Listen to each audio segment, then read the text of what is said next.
long time. So it was long overdue. The bill in itself was long overdue. And starting with me, insulating you from the political headwinds, right? So ours is not to listen to the political noise.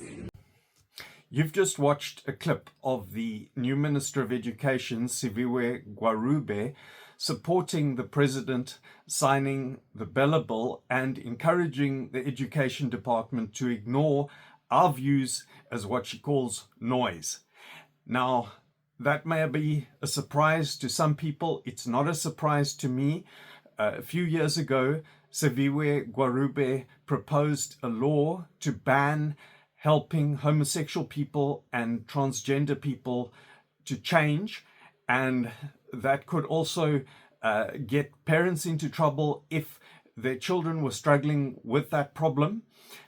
It could also send pastors and Christian counselors and doctors and psychologists to jail for trying to help such people. And furthermore, if you listen to the views that she expressed when she proposed that, she is completely against liberal democracy and parental rights. She is pushing an extreme agenda that is much more radical than that of the ANC or the EFF. And I think parents need to wake up to this and watch her, because this is extremely dangerous. She's also said on appointment that she's going to use the education department to push transformation. I think that we need to understand what she means by transformation, and we need to watch her very carefully. I believe that this proposal for the president to sign this bill is a grave error, and I hope that it will be overturned in court, or that he will change his mind between now and Friday. Emphasize is that in 1996 we passed the Choice on Termination of Pregnancy Act. Some people in South Africa did not support that.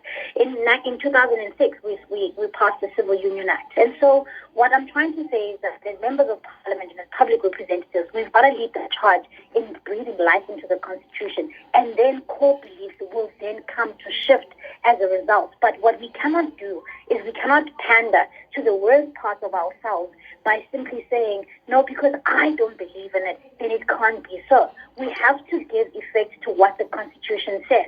And so I think that's why the departure point between me and my colleague is very different. I am for the Constitution, and he's very much for just simply his religious beliefs. All I'm just simply going to say is that as members of parliament who have taken an oath to serve this republic, the people of this republic, and to uphold the Constitution, we've got to give effect to it.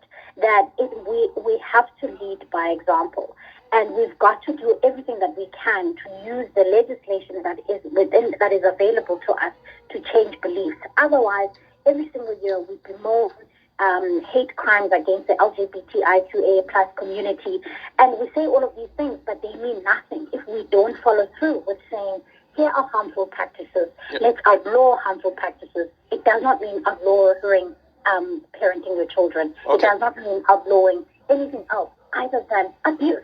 Okay, Wayne. In the clip from a radio interview in 2021 that you've just heard, Gwarube completely misunderstands the Constitution. She just sees woke buzzwords in the Constitution, and she thinks that that means that the Constitution supports woke ideology. Actually, it doesn't. Hardly anybody who supported the Constitution at the time it was voted in held to the radical interpretation of this ideology that she holds and has now become popular. I think we have to correct that, and please do not be fooled by the woke lie that the Constitution requires or enforces or supports woke ideology. We have to oppose this lie. Don't swallow it. It's not Christianity versus the Constitution. The Constitution supports the right to hold Christian views. It supports the rights of children and parental rights, and we need to defend both the Constitution and our Christian faith against woke radical extremism such as that of Gwarube. In a long time. So it was long overdue. The bill in itself was long overdue, because what we were dealing with was piecemeal court cases and court findings that were guiding policy making. But we ourselves as the sector had not sat and looked at how do we deal with legislation that will guide the way in which we do work. So the legislation is not only important, it is incredibly useful for us to achieve some of those things that we put down here. It is incredibly useful because when we're talking about the universal access of grade R, those things are contained in the legislation. And so once that process was done, as with any piece of legislation, the legislation is now before the president. And so we wait for him to make his next step. And the next step is, the steps are usually either two things that he could do.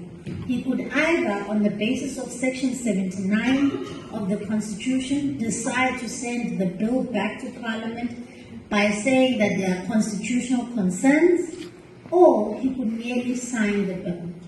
My understanding is that the President has indicated, as of yesterday, I think, that he will be signing the bill this Friday, the 13th. And so ours, as a department, remember I said that it's important that we insulate ourselves, and starting with me, insulating you from the political headwinds, right? So ours is not to listen to the political noise out there. We are professionals. If a bill is signed, we implement the bill. Number one. That's it.